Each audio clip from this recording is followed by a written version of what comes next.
हमारे ज़माने में साइकिल 3 चरणों में सीखी जाती थी। पहला चरण केची, दूसरा चरण डंडा व तीसरा चरण था गद्दी। तब साइकिल चलाना इतना आसान नहीं था, क्योंकि तब घर में साइकिल बस एक होती थी जिसे पापा ही चलाया करते थे। तब साइकिल की ऊंचाई 24 इंच हुआ करती थी, जो खड़े होने पर हमारे कंधे के बराबर आती थी। ऐसी साइकिल से गद्दी चलाना मुनासिब नहीं होता था। केची वो कला होती थी जहां हम साइकिल के फ्रेम में बने त्रिकोण के बीच घुसकर दोनों पैरों को दोनों पेंडल पर रखकर चलाते थे। और जब हम ऐसे चलाते थे तो अपना सीना तान कर टेढ़ा होकर हैंडल के पीछे से चेहरा बाहर निकाल लेते थे और टिन टिन करके घंटी इसलिए बजाते थे ताकि लोग भाग देख सके कि लड़का साइकिल दौड़ा रहा है। आज की पीढ़ी इस एडवेंचर से महरूम है। उन्हें नहीं पता कि 8-10 साल की उम्र में 24 इंच की साइकिल चलाना जहाज उड़ाने जैसा होता था। हमने ना जाने कितनी दफ़ा अपने घुटने और मुंह तोड़वाए थे।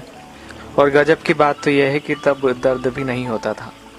गिरने के बाद चारों तरफ देखकर चुपचाप खड़े हो जाते थे, अपना निक्कर पोंछते हुए। अब तकनीकी ने बहुत तरक्की कर ली है। 5 साल के होते ही बच्चे साइकिल चलाने लगते हैं, वो भी बिना गिरे। 2-2 फीट की साइकिल आ गई है और अमीरों के बच्चे तो अब सीधे गाड़ी चलाते हैं। छोटी छोटी बाइक उपलब्ध है बाजार में। मगर आज के बच्चे कभी नहीं समझ पाएंगे कि उस छोटी सी उम्र में बड़ी साइकिल पर संतुलन बनाना जीवन की पहली सीख होती थी, जिम्मेदारियों की पहली कड़ी होती थी, जहां आपको यह जिम्मेदारी दे दी जाती थी कि अब आप गेहूं पिसाने लायक हो गए हैं। इधर से चक्की तक साइकिल डुगराते हुए जाइए और उधर से केची चलाते हुए घर वापस आइए। और यकीन मानिए, इस जिम्मेदारी को निभाने में खुशियां भी बड़ी गजब की होती थी। और यह भी सच है कि हमारे बाद केची प्रथा विलुप्त हो गई है। हम लोग ही दुनिया की आखिरी पीढ़ी है जिसने साइकिल चलाना 3 चरणों में सीखा था। हम वो आखिरी पीढ़ी है जिन्होंने कई बार मिट्टी के घरों में बैठकर परियों और राजाओं की कहानी सुनी, जमीन पर बैठकर खाना खाया, प्लेट में चाय पी है। हम वो आखिरी लोग हैं जिन्होंने बचपन में मोहल्ले में मैदानों में अपने दोस्तों के साथ परंपरागत खेल, गिल्ली डंडा, लुका छुपी, खो खो, कबड्डी, कंचे जैसे खेल खेले हैं। हम वो आखिरी पीढ़ी के लोग हैं जिन्होंने कम या बल्ब की पीली रोशनी में होमवर्क किया है और नोवेल पढ़े हैं। हम उसी पीढ़ी के लोग हैं जिन्होंने अपनों के लिए अपने जज्बात खतों में आदान प्रदान किए हैं। हम वो आखिरी पीढ़ी के लोग हैं जिन्होंने कूलर, एसी व हीटर के बिना ही बचपन गुजारा है। हम वो आखिरी पीढ़ी के लोग हैं जो अक्सर अपने छोटे बालों में सरसों का ज़्यादा तेल लगाकर स्कूल और शादियों में जाया करते थे। हम वो आखिरी पीढ़ी के लोग हैं जिन्होंने स्याही वाली दवात या पेन से कॉपी, किताबें, कपड़े और हाथ काले नीले किए हैं। हम वो आखिरी लोग हैं जिन्होंने टीचर से खूब मार खाई है।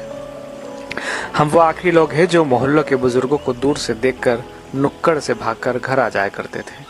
हम वो आखिरी लोग हैं जिन्होंने गोदरेज सोप की गोल डिबिया से साबुन लगाकर शेव बनाई है, जिन्होंने गुड़ की चाय पी है, काफी समय तक सुबह काला या लाल दंत मंजन या सफेद टूथ पाउडर इस्तेमाल किया है।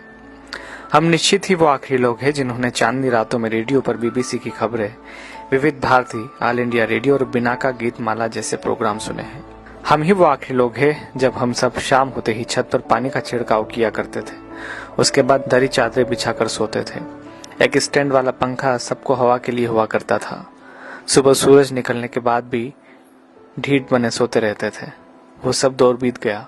दरी चादरें अब नहीं बिछा करती है। डब्बों जैसे कमरों में कूलर, एसी के सामने रात होती है, दिन गुजरते हैं। हम वो आखिरी पीढ़ी के लोग हैं जिन्होंने वो खूबसूरत रिश्तों और उनकी मिठास बांटने वाले लोग देखे हैं जो लगातार कम होते चले गए। अब तो लोग जितना पढ़ लिख रहे हैं उतना ही खुदगर्जी, अनिश्चितता, अकेलेपन व निराशा में खोते जा रहे हैं। हम ही वो खुशनसीब लोग हैं जिन्होंने रिश्तों की मिठास महसूस की है। हम एकमात्र वह पीढ़ी है जिसने अपने माँ बाप की बात हमेशा मानी है और बच्चों की भी मान